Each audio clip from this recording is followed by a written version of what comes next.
ओम अज्ञानतिमिरान्धस्य ज्ञानाञ्जनशलाकयः चक्षुरुन्मिलितं येन तस्मै श्रीगुरुवे नमः। हरे कृष्णा।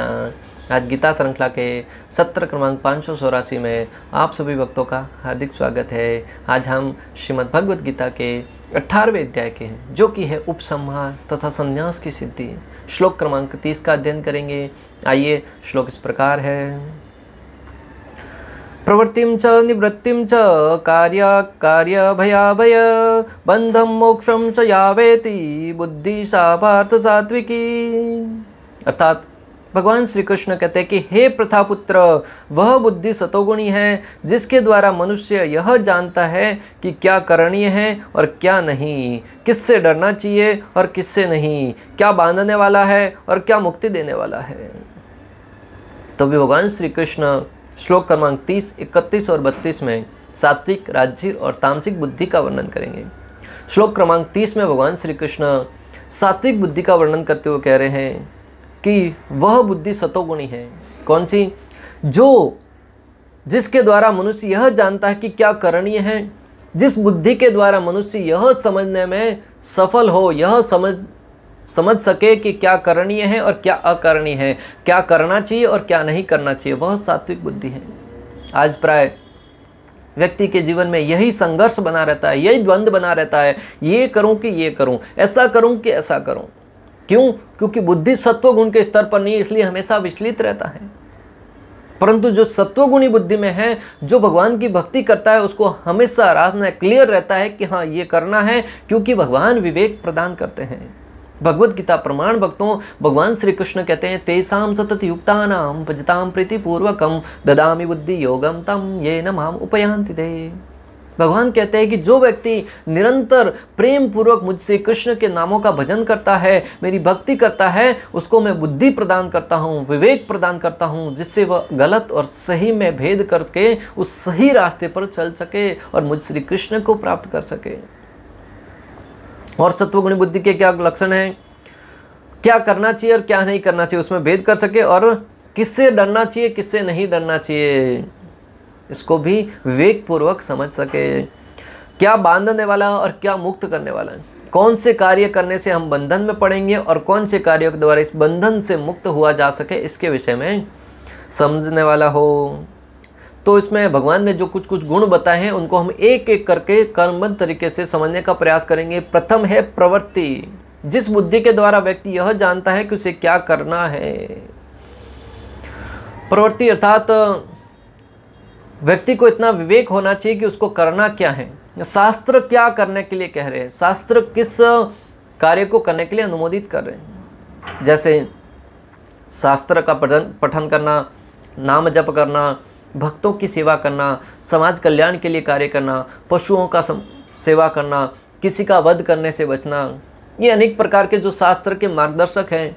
आज प्राय व्यक्ति वह हर वो कार्य करता है जिसका शास्त्र उल्लंघन करने के लिए मना करता है, परंतु वह व्यक्ति शास्त्र के आदेश का पालन नहीं करता है, क्योंकि उसको पता ही नहीं है सही क्या है और गलत क्या है, क्या करणीय है क्या अकरणीय है। वह व्यक्ति सत्व गुण बुद्धि में स्थित नहीं है।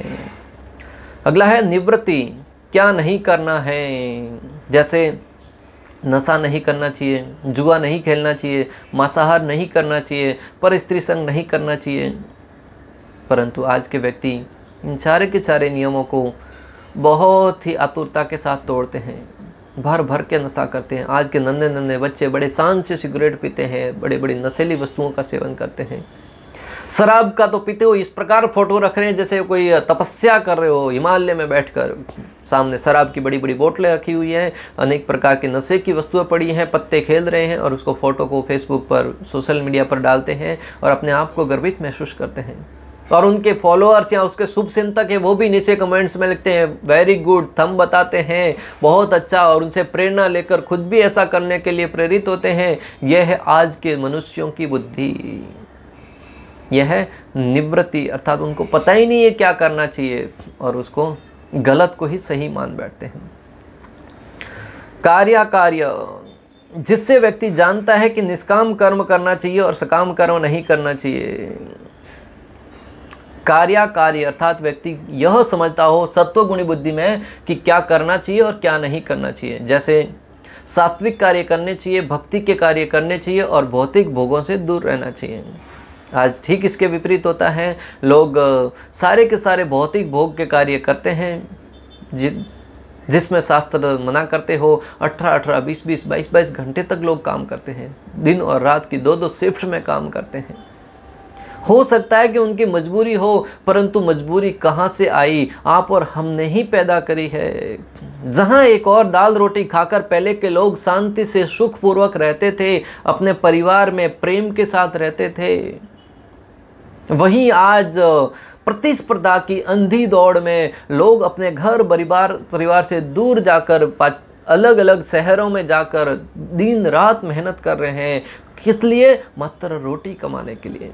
और उस धन का खुद के खाने के लिए प्रयोग नहीं करके दूसरों को दिखाने के लिए महंगे महंगे फ़ोन लेकर, गाड़ियां लेकर, टीवी और विवाह आदि उत्सवों में अनेक प्रकार का खर्चा करके उस धन को बर्बाद कर देते हैं और अपने जीवन को भी बर्बाद कर देते हैं। यह परंपरा लाई किसने? आप और हमने।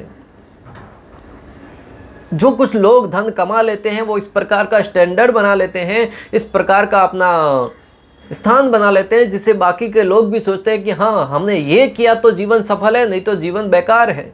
अरे किसने कहा कि ये करने से ही जीवन सफल होगा? शास्त्र तो कहते हैं कि अगर आपने जीवन में कितना ही धन क्यों न कमा लिया, कितने ही वैभव क्यों न कमा लिया, कितने ही पद प्रतिष्ठा क्यों न पा ली, परंतु अगर आपने जीवन को भक्ति मार्ग से नहीं जोड़ा ना, आपका सारा का सारा जीवन बेकार है। एक बहुत ही सुंदर दृष्टांत, वैसे तो बहुत लंबा है परंतु मैं सार में बताता हूँ। एक बार एक बहुत ही ज्ञानी बड़ा डॉक्टर था, वो अनेक देशों से पढ़ाई करके अपने देश में आया था, भारत भूमि पर लौटा था। उसको गंगा पार करके किसी शहर में विवाह उत्सव को अटेंड करने के लिए जाना था। तभी गंगा पार करने के लिए नाव की आवश्यकता पड़ी। उस नाविक से कहा कि मुझे गंगा पार करवा दो। नाविक ने उसको अंदर बिठाया। बैठते ही जो थोड़ा बहुत पढ़ लेता है ना, अहंकार से विभूत हो जाता है, उसको अपने ऊपर घमंड आता है और वो सामने वाले व्यक्ति को मनुष्य तक नहीं समझता है।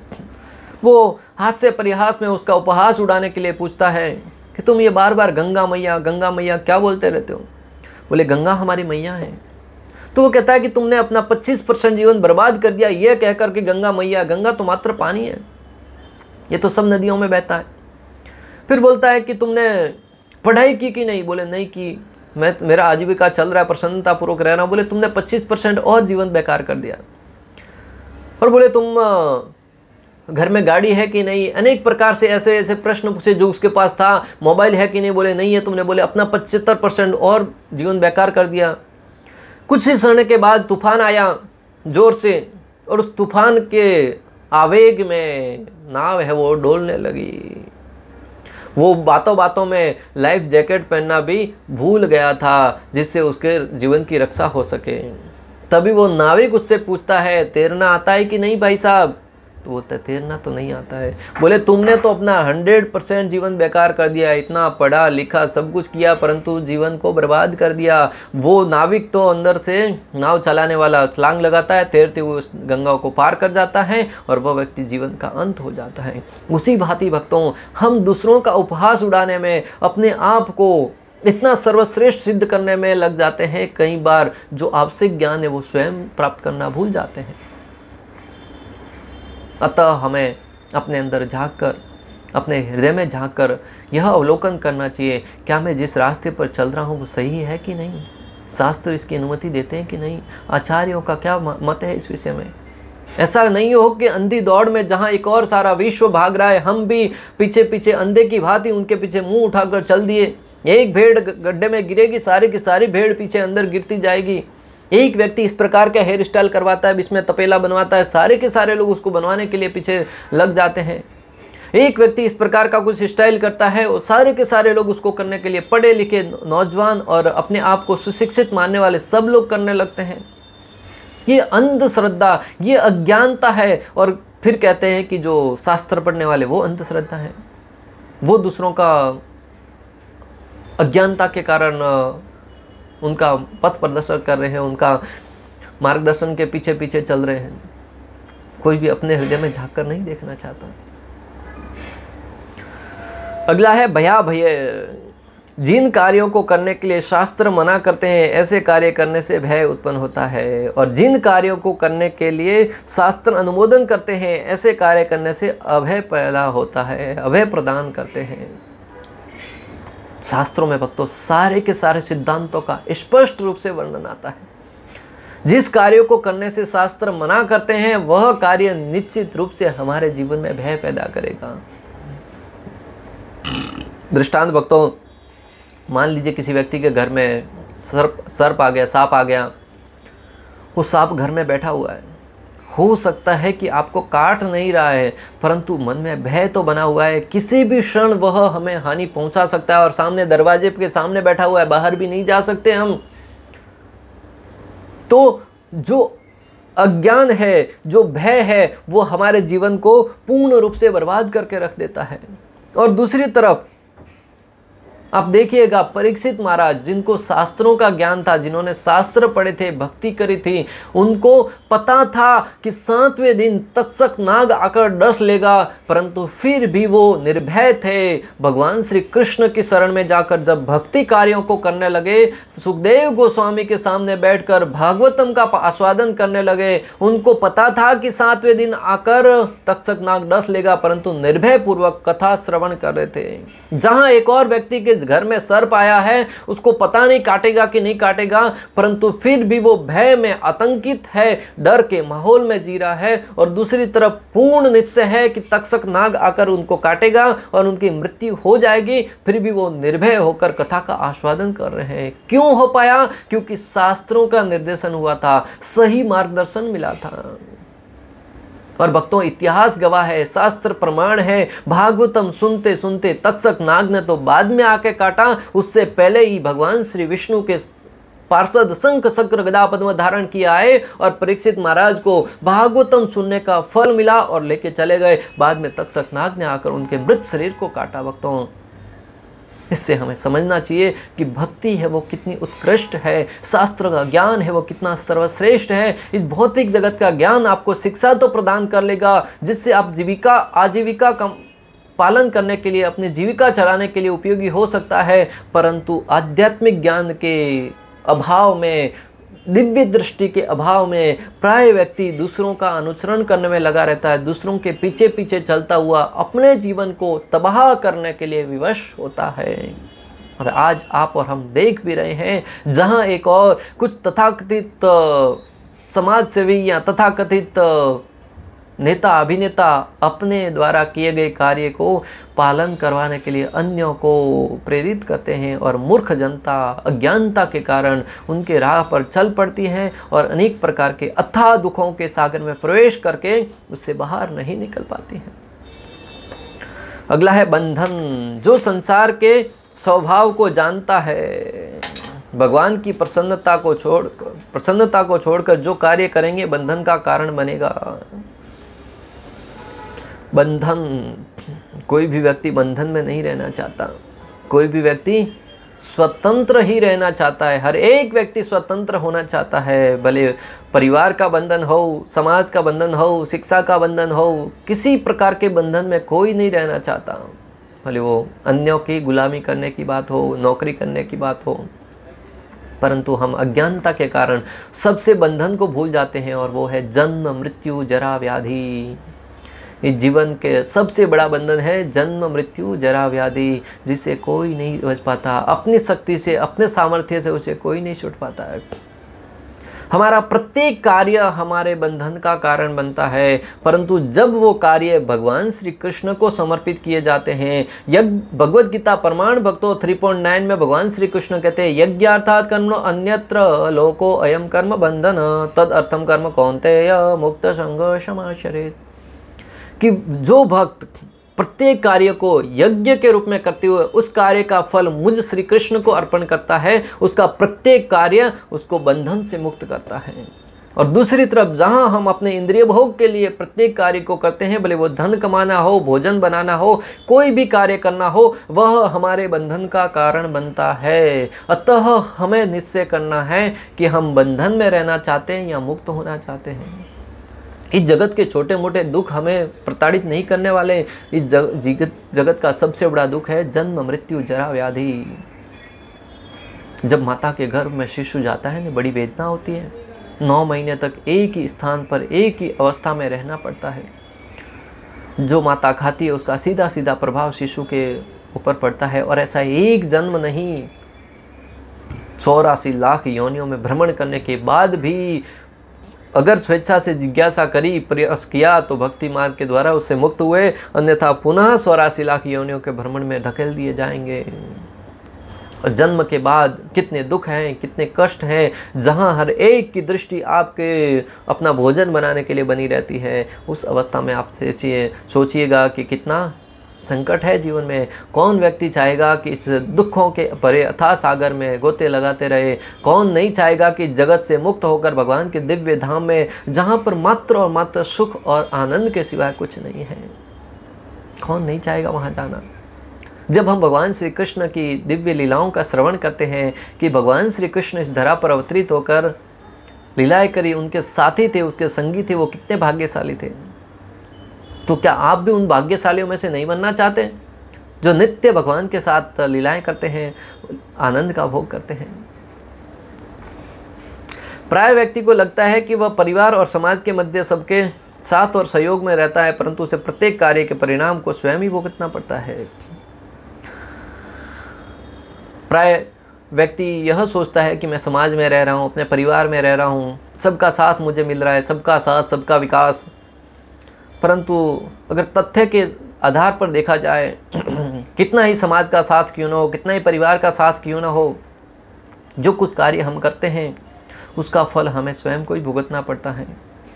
जब भी जीवन में संकट आते हैं, हो सकता है कि कोई तुम्हारे हितैषी आकर तुम्हें ढांढस बंधा ले, मिलके जाएं, परंतु उस दुख का सामना स्वयं ही करना पड़ता है। किसी को बुखार आता है, अनेक प्रकार की बीमारियां होती है, कुछ लोग आएंगे, रिश्तेदार मिलेंगे, इसके साथ ऐसा हो गया, ऐसा हो गया, इससे कुछ बातें बोल के जाएंगे, परंतु उस कष्ट में से कुछ हिस्सेदारी नहीं ले पाएंगे। उसका सामना आपको स्वयं करना पड़ेगा। उस समय अगर कोई आपका साथ देता है तो एकमात्र भगवान श्री कृष्ण ईश्वर, सबको दुख में भगवान याद आते हैं और भगवान से प्रार्थना करते हैं। निश्चित रूप से भगवान अपने भक्तों का कष्ट हरते हैं।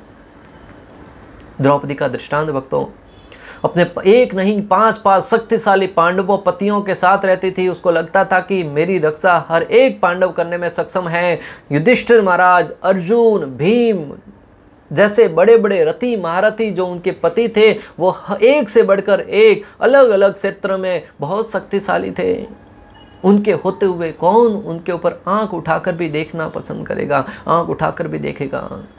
परंतु समय की करवट ऐसी बदली, जहां उन सब के सामने भीष्म पितामह, द्रोणाचार्य और 500 पांडवों और अनेक राज दरबारियों के सामने दुशासन जैसा व्यक्ति माता द्रौपदी को घसीटते हुए लेके आता है और उनको निर्वस्त्र करने का प्रयास करता है।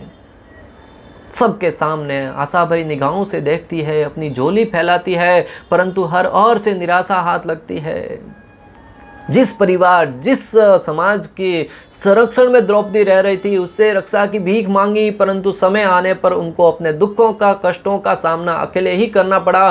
परंतु उस समय जब भगवान श्री गोविंद को, श्री कृष्ण को याद किया, शास्त्र प्रमाण है भक्तों, श्री कृष्ण ने एक क्षण नहीं लगाया उनकी रक्षा करने के लिए, उनकी सेवा करने के लिए, उनकी सहायता करने के लिए। दूसरा दृष्टांत गजेंद्र का आता है। वो अपने परिवार सहित घूमने टहलने के लिए तालाब में जाता है, घंटों घंटों स्नान करता है। उसको लगता है कि मैं सबसे शक्तिशाली हूँ और अपने परिवार के साथ आनंद का भोग कर रहा हूँ। काल के प्रभाव से एक घड़ियाल, एक मगरमच्छ आता है, अचानक उस हाथी के पाँव को जकड़ लेता है। अपनी शक्ति के नशे में मदमस्त गजेंद्र सोचता है कि मुझे कौन हानि पहुंचा सकता है। कुछ समय तक तो उसको नज़रअंदाज किया, परंतु जैसे ही उसकी शक्ति क्षीण होने लगी, कुछ पाँव में पीड़ा होने लगी, तब उसको भान आया कि हाँ, किसी ने मेरे पाँव को पकड़ा है। इधर उधर अपने साथियों की तरफ आशा भरी निगाहों से देखा। देखते देखते एक एक करके सारे साथी, पत्नी थी, बच्चे थे, मित्रगण थे, किनारे पर आ गए। रह गया एकमात्र गजेंद्र अकेला। हालांकि गजेंद्र शक्तिशाली था, परंतु पानी के अंदर होने के कारण मगरमच्छ की शक्ति अत्यधिक बढ़ी थी और वो उसके सामने असहाय महसूस करने लगा। देखते ही देखते उसको अपने जान को जोखिम में देखा, जान की परवाह करने लगा, दुख में असहाय महसूस करने लगा। तब जगत का सहारा नहीं मिला, तब जगदीश को याद किया। भक्तों, उस तालाब में से एक गुलाब को उठाकर भगवान श्री गोविंद को, भगवान श्री विष्णु को अर्पण करते हुए प्रार्थना करते हैं। देखते ही देखते भगवान श्री विष्णु शंख चक्र गदा पद्म धारण किए गरुड़ पर आसीन होकर आते हैं और उस घड़ियाल को मगरमच्छ को वध करके गजेंद्र की रक्षा करते हैं। इसी भांति जीवन में अनेक संत महात्माओं के दृष्टांत है, अनेक भक्तों के दृष्टांत है, जहाँ जब जगत का सहारा नहीं मिला तब जगदीश को याद किया और जगदीश ने हमें उसकी रक्षा करी है। हमारे जीवन में भी कई बार कष्ट आते तब हम भगवान को स्मरण करते हैं और भगवान हमारी श्रद्धा के अनुरूप निश्चित रूप से आदान प्रदान करते हैं। भक्तों, अगला है मोक्षम, जो यह जानता है कि इस बंधन का नाश कौन करेगा। मोक्षम, धर्म, अर्थ, काम और मोक्ष, इस जीवन में 4 पुरुषार्थ हैं और अंतिम है मोक्ष, इस जगत से मुक्त होकर भगवान के धाम में जाना। जो व्यक्ति यह जानता है कि कौन से कार्यों के द्वारा मुझे मोक्ष प्राप्त होगा, वह सतोगुणी बुद्धि में रहता है। आज प्राय व्यक्ति जो भी कार्य करता है उसके बंधन का ही कारण बनता है, परंतु ऐसे विवेकवान व्यक्ति बहुत कम है जो यह जानते हो कि कौन सा कार्य उनको मुक्ति प्रदान करने वाला है। ऐसा व्यक्ति सतोगुणी बुद्धि वाला माना गया है। भगवत नाम, हरि नाम ही मुक्ति का साधन है। भगवान का नाम है एकमात्र भगवान का दिव्य नाम, हरे कृष्णा कृष्ण कृष्ण हरे हरे, हरे राम राम राम हरे हरे। ये नाम है, वही हमें मुक्ति प्रदान कर सकता है। आपके कितने फॉलोअर्स हैं फेसबुक पर, कितने फॉलोअर्स हैं इंस्टा पर, कितने सब्सक्राइबर है यूट्यूब पर, कोई मायने नहीं रखता। मृत्यु के उपरांत यमराज के दरबार में जब लेके जाया जाएगा तब यह पूछा जाएगा कि कितनी बार भगवान का नाम लिया था, कितनी बार कथा में गए थे, कौन सी कथा आपको आकर्षित करी थी, भगवान का महिमा गान किया था कि नहीं किया, भगवद गीता का अध्ययन किया था कि नहीं किया। ये सारे के सारे सिद्धांत आपके अगले जीवन को निश्चय करेंगे। अगर उस समय आपके चौपड़े में से एक बार भी निकला कि एक बार भी इसने श्रद्धापूर्वक श्री कृष्ण के नाम का उच्चारण किया था, नरक के दरवाजे बंद हो जाएंगे तुम्हारे लिए और बाकी दरवाजे अनेक होंगे। स्वर्ग का, ब्रह्मलोक का, अनेक लोकों का वो रास्ते खुल जाएंगे। अतः भक्तों, जीवन में अपराध रहित होकर भगवान के नाम का जप कीजिए, भगवान की कथाओं का श्रवण कीजिए, जो आपके भौतिक जीवन में कहीं अड़चन नहीं पैदा करने वाले। परिवार में रहते हुए, समाज में रहते हुए, हर एक कार्य को करते हुए कम से कम भगवान के नाम को जीवन में ऐड कीजिए। भगवद गीता कहीं नहीं कहती कि आपको ये छोड़ना है। भगवद गीता मात्र ये कहती है कि श्री कृष्ण को जीवन में जोड़ना है। भक्ति योग, कर्म योग, ज्ञान योग, ध्यान योग, हर एक अध्याय का जो शीर्षक है वो है योग, अर्थात जोड़ना है। जीवन में भक्ति को जोड़ना है, कर्म को जोड़ना है, ज्ञान को जोड़ना है, छोड़ना कहीं नहीं बताया गया। अतः जीवन में कार्य करते हुए भक्ति रूपी ज्ञान को जोड़िएगा, वह आपको जीवन में महान से महान भय से आपकी रक्षा करेगा। तात्पर्य में श्रील प्रभुपाद कहते हैं कि शास्त्रों के निर्देशानुसार कर्म करने को या उन कर्मों को करना जिन्हें किया जाना चाहिए प्रवृत्ति कहते हैं। जिन कार्यों का इस तरह निर्देशन नहीं होता है वे नहीं किए जाने चाहिए। जो व्यक्ति शास्त्रों के निर्देशों को नहीं जानता वह कर्मों तथा उनकी प्रतिक्रियाओं से बंध जाता है। जो बुद्धि अच्छे बुरे का भेद बताती है वह सात्विक है। सारा का सारा सिद्धांत का सार यह है कि ऐसी बुद्धि जिसके द्वारा हम सही और गलत का निर्णय कर पाएँ और इस जगत से मुक्त होने का निर्णय ले पाएँ, वह बुद्धि सात्विक मानी गई है। इस प्रकार श्लोक क्रमांक 30 का भक्ति वेदांत तात्पर्य पूर्ण हुआ। अंत तक हमारे साथ बने रहने के लिए आप सभी का हृदयपूर्वक, प्रेमपूर्वक बहुत बहुत धन्यवाद। श्रील प्रभुपाद की जय। श्री श्री राधा गोपीनाथ भगवान की जय। श्रीमद् भगवद गीता की जय। हरे कृष्णा कृष्ण कृष्ण हरे हरे, हरे राम राम राम हरे हरे।